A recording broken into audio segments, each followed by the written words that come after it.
Tonight, when you are sitting alone in a quiet room, a sudden chill will crawl up your spine. You will check over your shoulder. Nobody is there, but your brain refuses to believe it. You know this feeling. You are reading a book, you are typing on your computer. Suddenly, the air feels heavy. The hairs on your arms stand up. A primal alarm bell rings in the back of your mind. It tells you that you are being watched. It is a feeling so intense, so physical, that it is impossible to ignore. You turn your head, you scan the room. The door is closed, the window is shut. You are entirely alone. But the real answer is far stranger than any ghost story. You are not actually sensing a presence in the room. You are experiencing a glitch in a primal survival system. A system that kept your ancestors alive for millions of years. But it is firing in an empty room. Why? What is actually happening inside your head when you feel a hidden gaze? To understand this, you have to look at how your brain processes the world. You think you see with your eyes. You do not. Your eyes are just biological cameras. They collect particles of light. They turn those particles into electrical signals. Those signals travel down the optic nerve into the brain. The actual seeing happens in the back of your brain in a region called the visual cortex. But that is only half the story. Deep inside your brain, below the cortex, sits a small, primitive cluster of neurons called the superior colliculus. This structure exists in fish, frogs, and lizards. It does not care about details. It does not care about colors or shapes. It only cares about movement, and it cares about one specific type of movement above all else: direct eye contact. In the prehistoric world, eye contact meant danger. It meant a predator had spotted you. It meant a rival primate was challenging you for territory. Your survival depended on noticing a gaze immediately. So, evolution built a tripwire in your brain. The superior colliculus scans your peripheral vision constantly. It searches for the specific geometric pattern of two eyes and a face pointing directly at you. And it is incredibly fast. It processes this information in milliseconds, long before the conscious part of your brain even knows what is happening. This is what neuroscientists call the gaze detection hypothesis. Your brain has a specialized module just for finding eyes. Dr. Alan Kingstone, a cognitive psychologist at the University of British Columbia, proved just how deeply this is hardwired into humans. He ran a series of experiments tracking human eye movements. He found that your brain is obsessively drawn to where someone else is looking, even if you try to ignore it, even if you are focusing on something else entirely. Your attention is violently pulled toward a directed gaze. It is an involuntary reflex. It is like a knee-jerk. Kingstone's research showed that we are so sensitive to gaze that we will even follow the eye movements of cartoon characters. We are built to track eyes. But why does this happen when you are alone in an empty room? Because the system is designed to be paranoid. Think about the cost of a mistake in the wild. If your ancestor mistakes a rustling bush for the wind, they lose nothing. They go on with their day. If they mistake a hidden leopard for the wind, they die. Their lineage ends. Evolution always favors the cautious. Your brain would rather give you 100 false alarms than miss one real threat. The cost of a false positive is fear. The cost of a false negative is death. This brings us to a concept called the Hyperactive Agency Detection Device, or HAD. Justin Barrett, a cognitive scientist, coined this term to explain why humans invent invisible entities. Your brain is a relentless pattern recognition machine. It is constantly looking for cause and effect. When it hears a sound, it asks, "What made that?" If it cannot find a physical cause, it assumes an agent, a being with intentions, a predator, a spirit, a watcher. HAD is why a creaking floorboard in an empty house becomes an intruder. It is why a shadow in the corner becomes a ghost. Your brain refuses to accept that random noise just happens. It demands an agent. And if you are alone, it invents one. It projects a conscious intent onto an empty space. Your brain literally hallucinates a watcher because it is safer to hallucinate than to be caught off guard. But the feeling of being watched goes deeper than just hearing noises. It is deeply visual. And this is where your brain performs its strangest trick. Dr. Colin Clifford, a vision scientist at the University of Sydney, conducted a fascinating study on how we perceive gaze in the dark. He found that your brain does not just use visual data to determine if someone is looking at you. It uses context, it uses shadows, it uses ambient light, it uses your expectations. And when information is scarce, like in a dimly lit room, your brain starts guessing. Clifford's research showed that the brain will literally hallucinate a directed gaze if the lighting is ambiguous. It takes the limited data it has. It runs it through a statistical filter, calculating the most likely scenario. In the dark, the most likely scenario, from an evolutionary standpoint, is that you are being watched. Your brain is not reporting reality. It is generating a probability.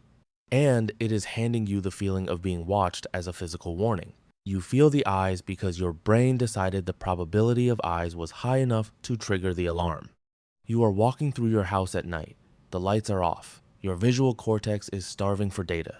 The superior colliculus is firing blindly, searching for patterns in the noise. Your amygdala, the fear center of your brain, is on high alert. It is waiting for a signal. It takes almost nothing to trigger it. A slightly elongated shadow, the outline of a coat on a chair. Your brain instantly tries to assemble a face. It wants to find two eyes. This phenomenon is called pareidolia. It is why you see faces in clouds. It is why you see faces in electrical outlets. It is why the front of a car looks angry or happy. Your brain is so desperate to detect a gaze that it will force facial patterns onto random objects. And when it does, the alarm sounds. The amygdala floods your system with adrenaline. Your heart rate spikes, your blood pressure rises, your pupils dilate to let in more light. You feel that intense, prickling sensation on the back of your neck. The hairs stand up. This is the fight or flight response engaging. But there is another layer to this. You actually have cells in your skin that respond to physical changes. When the hairs on your arm stand up, the follicles press against surrounding tissue. This sends a signal back to your brain, a signal that something physical is happening. This is why the feeling of being watched feels so undeniably real. It is not just in your head. Your body is physically reacting to a hallucinated threat. The feedback loop between your brain's fear center and your physical body closes. The illusion becomes a physical reality. Think about the anatomy of the human eye for a moment. Humans are the only primates with a visible white sclera, the white part of your eye. Michael Tomasello, an evolutionary anthropologist, argues this evolved specifically for communication. The white sclera makes it incredibly easy for other humans to see exactly where you are looking. It allowed early humans to coordinate hunts silently. It allowed them to share knowledge without speaking. It built social bonds. But it also created a vulnerability. Every predator and rival could now see exactly where human attention was directed. They could tell if a human was looking at them. This created an evolutionary arms race. The easier it was to see human eyes, the better humans had to become at detecting eyes looking at them. Your brain became a hypersensitive gaze detector.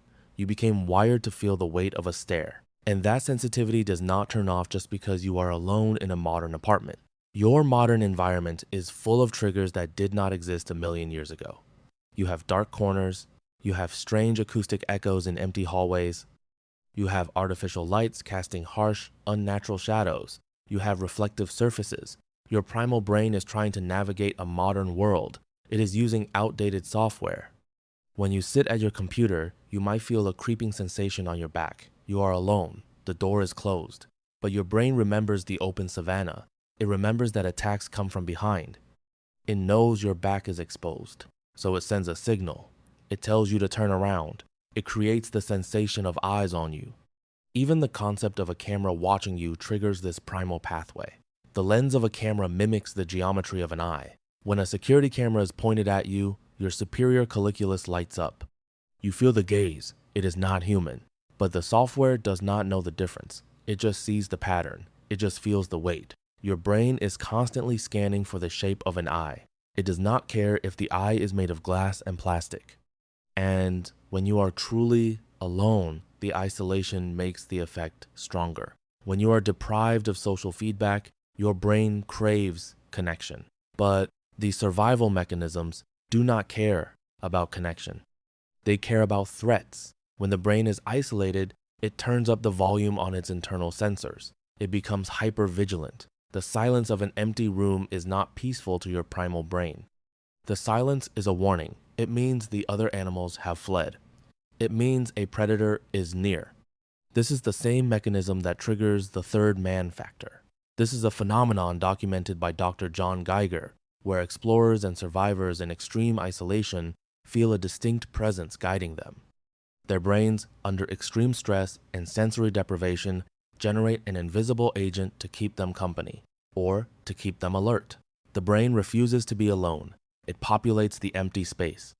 You also carry this burden into your daily life. Psychologists call it the spotlight effect. You walk into a room and feel every eye on you. You spill a drop of coffee and feel the burning gaze of 100 judgmental strangers. But research by Dr. Thomas Gilovich at Cornell University proved that nobody is actually watching you. They are too busy worrying about their own spotlight. But your brain does not care about the data. It cares about the feeling. The gaze detection module fires anyway. It amplifies casual glances into aggressive stares. It applies the same survival software to a non-lethal social situation. The software is blind to context. It only knows that eyes equal danger. And it wants you to be ready. You are carrying the burden of 1,000,000 years of survival in an environment that no longer requires it. Your brain is a museum of primal fears, and the feeling of being watched is its most prized exhibit. If you want to keep exploring the hidden programs running your brain, make sure to hit subscribe. Your subconscious will thank you. So, the next time you are alone and the room goes quiet and you feel that invisible weight on your neck, remember what is actually happening. There is no ghost. There is no intruder. There is no monster in the closet. There is only the echo of 1,000,000 ancestors who survived because they checked over their shoulders. Your brain is running a background program. It is protecting you from the dark. It is a beautiful, paranoid glitch. It is the reason you are alive today. And tonight, when you are sitting alone in a quiet room and a sudden chill crawls up your spine, you will check over your shoulder. Nobody is there, but your brain refuses to believe it.